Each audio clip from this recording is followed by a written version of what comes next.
বন্ধুগণ, মুই আইজগো পটুয়াখালীর স্ট্রিট ফুডগুলার একটা ঝলক দেখাইতে চলে আইছি। এই হইল লঞ্চ ঘাটের আমরা মাখা, এই হইল গিয়া মুরহার মাংসের চটপটি। এইটা হইতেছে গিয়া লঞ্চ ঘাটের লঞ্চে বৈশা গরম গরম কফি, আর এইটা হইতেছে একটা নদী। আবারও আমরা মাখা ইচ্ছা পড়ছে। এখন আপনাদেরকে নিয়ে যাব সিঙ্গারা পয়েন্টে সিঙ্গারা খাইতে। কি যে মজা, জম্মের মজা, নাগাদ মরিচ দিয়া ঝাল ঝাল সিঙ্গারা। এই হইতেছে গিয়া নদীর পাড়ের আরেকটা আমরা মাখা, আর সাথে ছিল ঝালমুড়ি। কি যে মজা, এই আর কইয়া বুঝাইতে পারবো।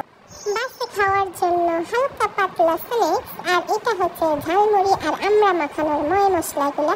এই যে এইগুলো হলো গিয়ে সিঙ্গারা, পেঁয়াজি আর ঠান্ডাগুলো। নদীর পাড়ে ঝালমুড়ি মাখানের ঘুগনি লইতেছে মামা। এরপরে ভালো মতো নাড়াচাড়া দিয়ে মজার একটা ঝালমুড়ি। রাত্রের বেলার পটুয়াখালীরা বেমালা সুন্দর, কিন্তু এক্সের গরম আছিল। আর এই হইতেছে গিয়া লঞ্চের 3 তলা ছাদের উপরে দৃশ্য। পানি, কোক, চিপস, বিস্কুট, কলা, এমন কিছু নাই যে